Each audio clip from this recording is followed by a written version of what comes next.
প্রিয় দর্শক, সংবাদপত্রে বাংলাদেশ অনুষ্ঠান থেকে আমি রেজানুর রহমান আপনাদেরকে স্বাগত জানাচ্ছি। বিভিন্ন জাতীয় দৈনিকে প্রকাশিত খবরের বিশ্লেষণ নিয়ে আমাদের আজকের এই অনুষ্ঠানে অতিথি হিসেবে উপস্থিত আছেন বিশিষ্ট রাজনৈতিক বিশ্লেষক শরীফুজ্জামান শরীফ। কেমন আছেন? ভালো আছি, কষ্ট করে ভালো আছি। মানে কষ্ট করে ভালো আছেন তো অবশেষে তো জ্বালানি তেলের দাম সেটাই বাড়লো, ওটাকেই মিন করছি আর কি। ওইটাকেই মিন করেছেন। তো একটু পড়ে শোনাই শিরোনাম। দৈনিক প্রথম আলো, মোহাম্মদপুর কি ঢাকার city of God? Octane, petrol, diesel ও কেরোসিনের দাম বাড়ল, প্রথম আলোর শিরোনাম। দৈনিক যুগান্তর, জনমনে ক্ষোভ, দিশেহারা ব্যবসায়ীরা, সারা দেশে চাঁদাবাজ, গডফাদার 650। জ্বালানি তেল নিয়ে দুর্ভোগ চরমে, দেশে উৎপাদিত অকটেন নিচ্ছে না সরকার। দৈনিক সমকাল, জ্বালানি তেলের দাম লিটারে 15 থেকে 20 টাকা বাড়ল, কৃষকের সামনে চতুর্মুখী সংকট। কালের কণ্ঠের শিরোনাম, বিচার দূরে, দায় খোঁজাই শুরু হয়নি, টিকা নিয়ে যত অরাজকতা। মাননীয় প্রধানমন্ত্রী বলেছেন, টিকা নিয়ে বিগত 2 সরকার ক্ষমাহীন অপরাধ করেছে। দৈনিক ইত্তেফাক, অবরোধ না তোলায় ফের হরমুজ প্রণালী বন্ধ করল ইরান। গত 2 সরকারের টিকা না দেওয়ার ব্যর্থতা ক্ষমাহীন অপরাধ, প্রধানমন্ত্রী বলেছেন। মানবজমিনের শিরোনাম, ভোজ্য তেল নিয়ে ফের কারসাজি। খবরের কাগজের শিরোনাম, হাম প্রতিরোধে সমন্বিত উদ্যোগ জরুরি, দাম বাড়ল জ্বালানি তেলের। আমার দেশ, সরকার ও বিরোধী দলের মধ্যে দূরত্ব বাড়ছে। লোকসানের দায়ে গ্রাহকদের ঘাড়ে চাপানোর উদ্যোগ, বিদ্যুতের দাম বাড়ানোর প্রক্রিয়া শুরু। দৈনিক করতোয়া, প্রধানমন্ত্রীর 60 অর্জন, বিএনপি সরকারের 2 মাস। দৈনিক সময়ের আলো, দাম বাড়ল জ্বালানি তেলের, ভারতীয় জাহাজে ইরানের গুলি, ফের যুদ্ধের শঙ্কা। যায় দিন, হরমুজ প্রণালী আবার বন্ধ করল ইরান। বিগত 2 সরকারের জীবন বিনাশী ব্যর্থতা ক্ষমাহীন অপরাধ, মাননীয় প্রধানমন্ত্রী বলেছেন। কালবেলার শিরোনাম, সরকারি ডাটাবেস ব্যবহার করে কোটি টাকার বাণিজ্য। আজকের পত্রিকা, ভিআইপিদের দেহরক্ষী আওয়ামী লীগ সংশ্লিষ্টরাই। রূপালী বাংলাদেশ, 105 স্কুল কলেজের জমি ভূমি খেকোর পেটে। আলোকিত বাংলাদেশ, হরমুজ প্রণালী আবার বন্ধ, আলোচনায় নারাজ ইরান। ইনকেলাব, অবিস্মরণীয় সাফল্যের হাতছানি, 60 দিনের সরকার, প্রধানমন্ত্রী তারেক রহমানের 60 পদক্ষেপ। 60 দিনের সরকার, 60 পদক্ষেপ, এ তো বেশ সাফল্যের গল্প। কিন্তু তার আগে একটু অবশেষে আলোচনা যেটা হচ্ছিল যে দাম বাড়ায় না কেন, দাম বাড়ালেও হয়তো সংকট পরিস্থিতি মোকাবেলা করা যাবে। কিন্তু মাননীয় সংশ্লিষ্ট প্রতিমন্ত্রী গতকাল বললেন যে এই সময়ের মধ্যে, বিগত সময়ের মধ্যে সবচেয়ে মজুদ আছে তেল, এবং পরের দিনই দামটা বাড়ানো হলো। শরীফ, এখন কি আমরা এই আশাটা করতে পারি যে এই যে দুর্ভোগ, মাইলের পর লাইন দাঁড়িয়ে মানুষজন আছে তেলের জন্য, এটা কমে যাবে? ধন্যবাদ আপনাকে, ধন্যবাদ দর্শক শ্রোতাদেরকে। ওই যে আপনি যখন জিজ্ঞেস করলেন কেমন আছেন, বললাম যে কষ্ট করে ভালো আছি। এটা শুধু আমি না, বাংলাদেশের বহু মানুষ, কোটি কোটি মানুষ কষ্ট করে ভালো আছে। আমাদের এখানে যে ব্যাখ্যাটা দেওয়া হচ্ছে, আমাদের তেলের ক্রাইসিসটা কেন, এটা আমরা সবাই জানি। আমাদের দেশের সরকার ইচ্ছে করে এই কাজটি করেনি, এটা আমরা জানি। বৈশ্বিক একটা পরিস্থিতির কারণে তার একটা অনিবার্য প্রতিক্রিয়া পড়ছে সারা পৃথিবীতে। কিন্তু সারা পৃথিবী ব্যবস্থাপনার ক্ষেত্রে কতগুলো পদক্ষেপ গ্রহণ করেছে। তারা পুরো সমস্যাটা সমাধান করতে পারছে না, কিন্তু সমস্যাটার প্রভাব যাতে মানুষের উপরে যতটা কম রাখা যায় সেই চেষ্টাটা করছে। আমাদের এখানে কতগুলো পদক্ষেপ নেওয়া হয়েছে, কিন্তু পদক্ষেপগুলোর ইতিবাচক ফলাফল মানুষের জীবনে পড়েনি। তো আপনি যখন সরকার, তখন স্বাভাবিকভাবে আপনাকে খেয়াল করতে হবে যে মানুষের প্রতিক্রিয়াটা কেমন। মানুষ ঘন্টার পর ঘন্টা লাইনে দাঁড়িয়ে থাকছে, ঘন্টার পর ঘন্টা না, তো দিন থেকে রাত। আমি নিজেও এটি ভুক্তভোগী আর কি। তো যখন এই পরিস্থিতিটা হলো, কতগুলো পদক্ষেপ কিন্তু ছিল, যে ট্যাগ অফিসার নিয়োগ করা ইত্যাদি ইত্যাদি। আবার এই তেল এখন পাওয়া যাচ্ছে কারো গোয়াল ঘরের মধ্যে, কারো রান্নাঘরের মধ্যে। তার অর্থ হচ্ছে যে আপনার সাপ্লাইটা সাফিসিয়েন্ট, কিন্তু এটি ভোক্তার কাছে যাচ্ছে না। তখন বুঝতে হবে যে ভেতরে কোনো একটা সমস্যা। সমস্যাটা কি?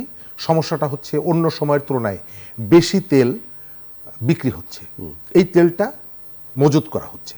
কেন? কারণ হচ্ছে দাম বাড়লে এই তেলটা আবার তারা বাজারে নিয়ে আসবে। সম্ভবত তারা আগের থেকে বুঝতো যে সরকার এই ধরনের একটা পরিস্থিতিতে তেলের দাম বাড়াবে। তখন আপনার দায়িত্বটা কি? আপনার দায়িত্বটা হচ্ছে মজুদ আটকে দেওয়া, এবং কারা অপ্রয়োজনে তেল নিয়ে মজুদ করছে সেটা খুঁজে বের করে তাদের বিরুদ্ধে ব্যবস্থা নেওয়া। কিন্তু এই পর্যন্ত আপনি যদি দেখেন সেই ধরনের দৃশ্যমান কোনো পদক্ষেপ নেওয়া হয়নি। এখন একটা নতুন সরকার, তার অভিজ্ঞতার ঘাটতি থাকতে পারে, কিন্তু একই সাথে এটাও আবার ঠিক যে যিনি জ্বালানি মন্ত্রীর দায়িত্বে আছেন তিনি কিন্তু দীর্ঘদিন এই মন্ত্রণালয়ের দায়িত্বে ছিলেন প্রতিমন্ত্রী হিসাবে। সুতরাং তার প্র্যাকটিক্যাল কারণে তার কতগুলো এক্সপেরিয়েন্স থাকার কথা। দেশের ভেতর থেকে সাধারণ মানুষও বলছে যে কি করণীয়। তারপরেও এই ধরনের একটা পরিস্থিতি এবং হঠাৎ করেই তেলের দাম বাড়িয়ে দেওয়া, তার অর্থ হলো যে সরকারের হাতে যে মজুদটা আছে, এই মজুদটা সরকার যে দামে কিনেছে তার প্রতি লিটার 15 টাকা করে বেশি দামে এখন সে ভোক্তার কাছে বিক্রি 20 টাকা, অক্টেন 20 টাকা, 20 টাকা। কোনোটা 15 টাকা, কোনোটা 20 টাকা। তো এর ভেতর থেকে সরকার একটা ব্যবসাও করছে, বলছে যে আমরা ভর্তুকিটা কমিয়ে দেওয়ার কারণে এইটা। মজার ব্যাপার হলো আজকে যারা ক্ষমতায় আছেন তারা যে কথাগুলো বলছেন, যখন বিরোধী দলে ছিলেন তখন কিন্তু আমরা যা বলছি সেই কথাই বলতেন, জনগণ যেটা বলছে। জনগণ যেটা বলছে সেটা বলছেন। রেজিম চেঞ্জ হয়, মুখের পরিবর্তন হয়, কিন্তু ওই যে কনসেপ্ট যেটা অব্যবস্থাপনা এবং তার দায়টা পাবলিকের উপরে চাপিয়ে দেওয়া, এটা কিন্তু বন্ধ হয় না। গ্রামাঞ্চলে বিদ্যুতের সংকট, না, আপনাকে- ঘন্টার পর ঘন্টা মানুষ লোডশেডিং এর মধ্যে। এখন আর কিন্তু আপনি দেখবেন না যে হেরিকেন নিয়ে মিছিল বের করছে তারা, কারণ ক্ষমতা পরিবর্তনের সঙ্গে সঙ্গে এই জায়গাগুলোতে পরিবর্তন হয়। তবে আমরা যেটা মনে করি যে এই সংকটটা আমরা আশা করি যে কেটে যাবে, কিন্তু আমাদের এখানে জ্বালানির ক্ষেত্রে যেটা দেখা যায় যে দাম বাড়ানোর পরে যে প্রভাবটা পড়ে, দাম কমে জিনিসপত্রের গেলে উপরে। সেই জায়গাটায় আর আসে না। না, ফেরত আসে না। আমাদের দেশে তো হয় একটা ব্যাপার, যেটা হলো যে জিনিসপত্রের দামের ক্ষেত্রে ধরেন দামটা বেড়ে গেল এবং সাথে সাথেই দেখবেন দামটা বেড়ে গেছে। কমে গেলে যদি বলেন যে ভাই এটা কমে গেছে, তখন বলা হয় না না এটা আমার আগের দিনের কেনা, আড়তে ছিল। আগে আড়তে ছিল, আগের আড়তে ছিল, কেনা। আগের কেনা। তার মানে আমরা সবাই সুযোগ সন্ধানী। অসততা আপনি অসততার জায়গা থেকে আমাদের তো কখনো আসলে করা হয় না। আমরা এই জায়গাটায় অনেকের থেকে এগিয়ে থাকবো। আপনি দেখবেন যে আমরা টার্গেট করে রাখি। আমি ধর্মের কথা বলছি, আমি মানবতার কথা বলছি, কিন্তু রোজার সময় বাড়াবো। সোলাতে আমি কত লাভ করবো আমি আগের থেকে ঠিক করে রাখি। যার ধনিয়া পাতার দাম বাড়ানোর ক্ষমতা আছে সে ধনিয়া পাতার দাম লেবুর বাড়ায়, ক্ষমতা যার আছে, যার সে লেবুর ক্ষমতা আছে। এবার যে ঠাট্টা হয়েছে যে লেবুর ভরি কত আপনাদের এলাকায়। আচ্ছা, তো এই জায়গাগুলো কেন? একদিকে হচ্ছে অব্যবস্থাপনা, আর একদিকে হচ্ছে মানুষের সীমাহীন লোভ। তবে ইতিবাচক একটা দিক আছে, জি। এটি হচ্ছে যে মানুষকে যে ঠাট্টা মশকরা করা। জি। আমরা এক সময় কিন্তু এই বিষয়গুলো দেখেছি যে বিদ্যুৎ দিয়েছি 4 ঘন্টা বন্ধ করে রাখবো, মজা বোঝাবো। হ্যাঁ। রাষ্ট্রের পক্ষ থেকে এই দম্ভগুলো ছিল। আমরা সেই দম্ভটা দেখছি না, কিন্তু অব্যবস্থাপনার যে চূড়ান্ত সীমা অতিক্রম করেছে, সেটাও এক ধরনের দম্ভ। এটাও এক ধরনের। মাননীয় প্রধানমন্ত্রী গতকাল খুব গুরুত্বপূর্ণ একটা কথা বলেছেন যে টিকা নিয়ে বিগত 2 সরকার ক্ষমাহীন অপরাধ করেছে, এবং কালের কণ্ঠে যে শিরোনাম করেছে বিচার দূরে দায় খোঁজাই শুরু হয়নি। এটা বাংলাদেশের এই সময়কালে সব থেকে আলোচিত বিষয় হওয়ার কথা। সরকারের পক্ষ থেকে, নাগরিক সমাজের পক্ষ থেকে এবং সাধারণ মানুষের পক্ষ থেকে, বিরোধী দলের পক্ষ থেকে, যেহেতু একটা পার্লামেন্ট আছে, সব থেকে বেশি আলোচিত হওয়ার কথা এটা। কিন্তু আলোচনায় নেই, তার কারণটা হলো যারা মারা যাচ্ছে এরা সব গরিবের সন্তান। আহারে। আমি এটা রিপিট করছি, যারা মারা যাচ্ছে তারা গরিবের সন্তান। আমার এখানে গরিবের সন্তান মারা গেলে আমাদের খুব একটা উত্তাপ লাগে না। আমরা না চাইলেও এই শিশুদের কেউ যদি গুলশান বনানীর কারো সন্তান হতো, বাংলাদেশ কেঁপে উঠত এতদিনে। কারণ এটি অবহেলাজনিত হত্যাকাণ্ড। আপনি দেখবেন যে একটা ভবন নির্মাণ হচ্ছে, সেখান থেকে গত 2 দিন আগে দেখলাম ফরিদপুরে ইট পড়ে একজন আহত হয়েছে। এটার কিন্তু মামলা হয়। বাংলাদেশের যে আইন আছে, আইন অনুযায়ী এটি অবহেলাজনিত হত্যাকাণ্ড বা হত্যা প্রচেষ্টা। তাহলে এই যে টিকার ক্ষেত্রে যেটা অব্যবস্থাপনাটা হচ্ছে, অবহেলা করা হয়েছে। বিশেষ করে অন্তর্বর্তীকালীন সরকার অবহেলা করেছে। কারণ তাদের সময়ে স্বাস্থ্য ব্যবস্থাটা পুরোপুরি একজন অযোগ্য মানুষকে ব্যক্তিগত পরিচয়ের সূত্র ধরে ডক্টর ইউনূস ডেকে এনেছিলেন, এনে তাকে দায়িত্ব দিয়েছিলেন। যাকে দায়িত্ব দিয়েছিলেন গত 15 বছর, 20 বছর, 30 বছরে আমরা কেউ তার নাম শুনিনি। আজকে যিনি স্বাস্থ্যমন্ত্রী সর্দার সাখাওয়াত হোসেন বকুল, বাংলাদেশের রাজনীতিতে তিনি পরিচিত। এর আগে জাহিদ মালিক ছিলেন, তার আগে মোহাম্মদ নাসিম ছিলেন, ডাক্তার রুহুল হক, আমরা যে নামগুলো বলতে পারি আর কি। কিন্তু অন্তর্বর্তীকালীন সময়ে যিনি দায়িত্ব পালন করেছেন, ইনি একেবারে ব্যক্তিগতভাবে ডক্টর ইউনূস তাকে তার অফিসের স্টাফ সেই হিসাবে তিনি এই কাজটি করেছেন, একটা দায়িত্ব দিয়ে রেখেছেন। এখন সরকারের দায়িত্বটা কি? সরকারের দায়িত্বটা হচ্ছে প্রথমত ইমিডিয়েট যে মানে সাপ্লাই চেইনটা, এইটা কিভাবে সচল করা যায়, প্রথম কাজ হচ্ছে আচ্ছা, আপনাকে একটা ছোট্ট প্রশ্ন করি। আমরা ছোটবেলায় দেখতাম বাড়ি বাড়ি গিয়ে টিকে দেওয়া হতো। হ্যাঁ, এখনো আমার দাগ আছে কিন্তু। হ্যাঁ আছে। তো এখন আমরা কি পালিয়ে বাড়ি বাড়ি যেতাম, যাওয়া হয়? বাড়ি বাড়ি আমরা যায়? পালিয়ে যেতাম এখন ভয়ে। তো সেই কর্মসূচি না, সেই কর্মসূচিগুলো বন্ধ করেছে নানাভাবে। এবং একটা প্রবণতা ছিল ডক্টর ইউনূসের, সেটা হলো যে আওয়ামী লীগ যা যা করে গেছে এটা হরে দরে সব বাতিল করে দিতে হবে, কারণ আওয়ামী লীগ করেছে। আচ্ছা, আওয়ামী লীগের অনেক সমালোচনা করতে পারেন, ইতিবাচকতাও ছিল। আজকের এই যে 60 দিনে সরকারের অনেক সমালোচনা করতে পারি, কিন্তু 60টা আবার এর মধ্যেও কতগুলো ইতিবাচকতা আছে, প্রত্যেকটা সরকারের মধ্যে আছে। কিন্তু আমাদের এখানে যে সমস্যাটা দেখা যাচ্ছে, আমি যখন একটা রেজিমকে সমালোচনা করি তার পুরোটাই আমি ফেলে দিতে চাই। এই সময়কালে আপনি আলোচনার মধ্যে দেখবেন শিক্ষা ব্যবস্থার ক্ষেত্রে নকল নকল নকল নকলের সমস্যাটা এখন সমস্যা না। আপনার সাথে আমি আরো অনেকগুলো জায়গা আছে। এই ব্যাপারে আপনার সাথে আমি পুরোপুরি একমত। এই যে মাননীয় শিক্ষামন্ত্রী নকল প্রতিনিধিদের জন্য দৌড়ঝাঁপ করছেন, কখনো কখনো শাসায় কথা বলছেন, তো এইটা বোধহয় একটা যুগের প্রয়োজনটা বুঝতে হবে যে এখন শিক্ষার্থীদের কোন জায়গাটা নিয়ে কথা বলতে একদম হবে। তাই, একদম তাই। এটা খুব জরুরি কিন্তু আমরা ওই জায়গাটায়, এবং আমি আপনাকে মনে করিয়ে দিই, শেখ হাসিনার সময় যে সরকারটা, আমাদের যিনি শিক্ষামন্ত্রী, এই যে জাটকা সংরক্ষণ একটা কর্মসূচি আছে, গত পরশুদিন শুরু হয়েছে। এই কর্মসূচিটা কিন্তু বিএনপির কর্মসূচি।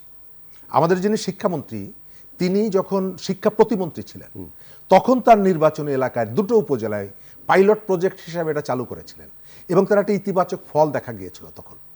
আমি ব্যক্তিগতভাবে এই প্রকল্পটা চালু হওয়ার পর আমি চাঁদপুরে গিয়েছি, মেঘনাপাড়ে, আমার একটা লেখাও আছে, মেঘনাপাড়ের জেলে পল্লী পরিদর্শনের পরে অভিজ্ঞতাটা। যাই হোক, তো আওয়ামী লীগ কিন্তু এসে এই প্রকল্পটা বন্ধ করেনি, এটা আরো এক্সপান্ড করেছে।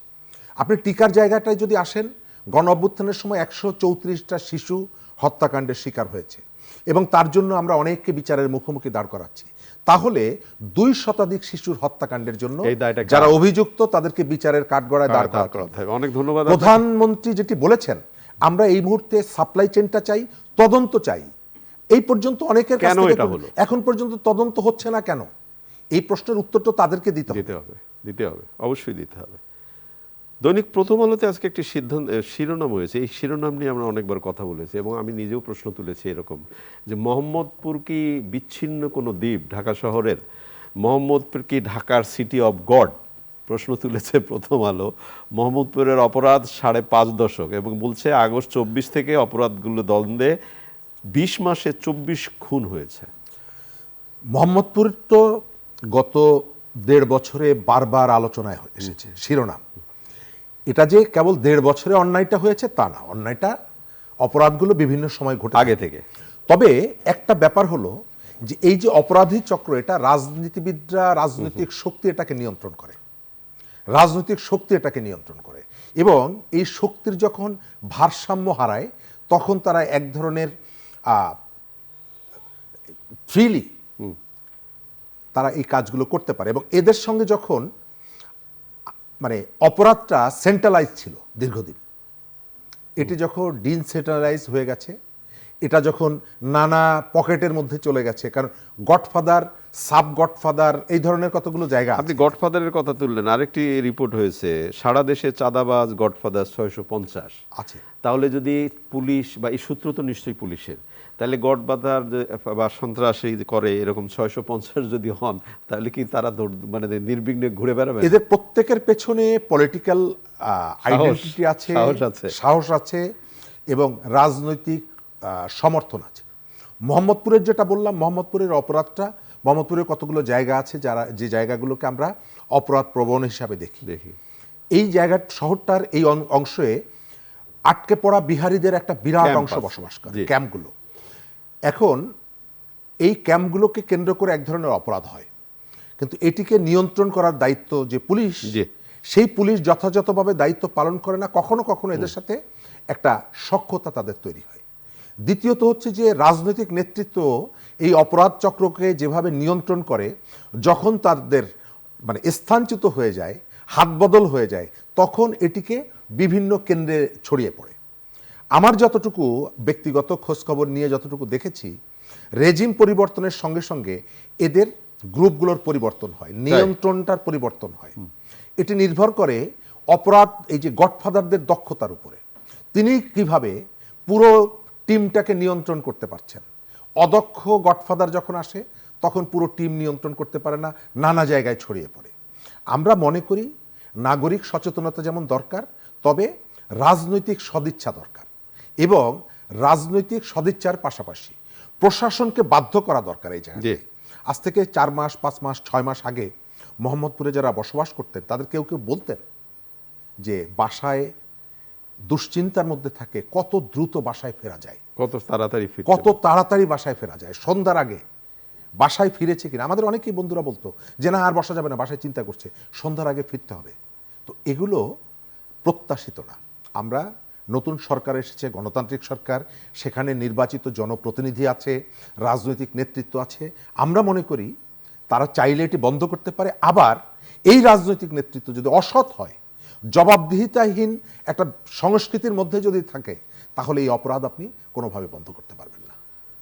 হরমুজ ফের বন্ধ ঘোষণা ইরানের, বুধবারের মধ্যে চুক্তি করতে হবে, নইলে আবারও হামলা, ট্রাম্প বলেছে। এই টানাপোড়েনটা এখনো বন্ধ হচ্ছে না, আলোচনাটা চলছে। তবে আমেরিকা যে পরাজিত হয়েছে এটা নিয়ে কোনো তর্ক করার সুযোগ নেই, আমেরিকা যে আগ্রাসী এটা নিয়েও তর্ক করার কোনো সুযোগ নেই। তবে ইরান এই যুদ্ধে যে সাহসিকতা দেখিয়েছে, যে প্রতিরোধ গড়ে তুলেছে, আমি ইরানকে এটার জন্য স্যালুট জানাই। ইরান সম্পর্কে যে ধারণাটা ছিল সামরিক শক্তির দিক থেকে, ইরান ক্রমশই পরাশক্তি হয়ে ওঠার মতন সক্ষমতা অর্জন করেছে। তার প্রযুক্তি, তার জ্ঞান, এটি ঈর্ষণীয় জায়গায় পৌঁছাচ্ছে। আমরা চাইব। আমি কি একটা প্রশ্ন ছোট্ট করে করতে পারি? অবশ্যই। এই যে আপনি বললেন তারা উঠে দাঁড়িয়েছে, করেছে, তাহলে এরকমের উঠে দাঁড়ানো দেশগুলো আসলে মানবতার জন্য বা মানুষের, সাধারণ পৃথিবীর সাধারণ মানুষের জন্য কতটা কি মানে সন্তোষজনক নাকি হুমকির? প্রথমত ইরানের জায়গাটা আপনি যদি দেখেন, ইরান কিন্তু আক্রমণ করেনি, ইরান আক্রান্ত। তো যে অভিযোগ নিয়ে ইরানকে আক্রমণ করা হয়েছে, এই অভিযোগটা এর আগে সাদ্দামের ক্ষেত্রেও এই একই অভিযোগ ছিল। আপনি ভেনিজুয়েলার প্রেসিডেন্টকে যে ধরে নিয়ে যাওয়া, একই রকমের অভিযোগ। অর্থাৎ আমেরিকা যখন কাউকে টার্গেট করে, তার যখন ধারণা হয় যে আমার সাথে শক্তিতে আমাকে চ্যালেঞ্জ করবে, তার বিরুদ্ধে একটা অভিযোগ তুলে এনে তাকে আক্রমণ করে।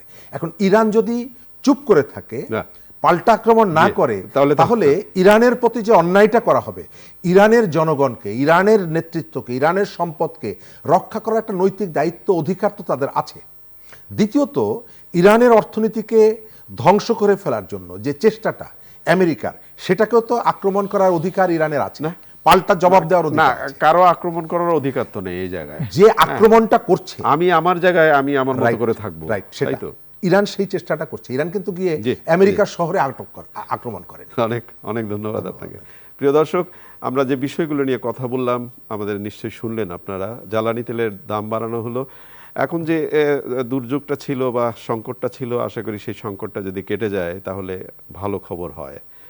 আর মানুষ তো সুন্দর এবং ভালো খবরের প্রত্যাশায় আমরা থাকি, এবং আমরা আশা করি নিশ্চয়ই হবে। ভালো থাকবেন, আগামীকাল নিশ্চয়ই এই সময় কথা হবে। খোদা হাফেজ।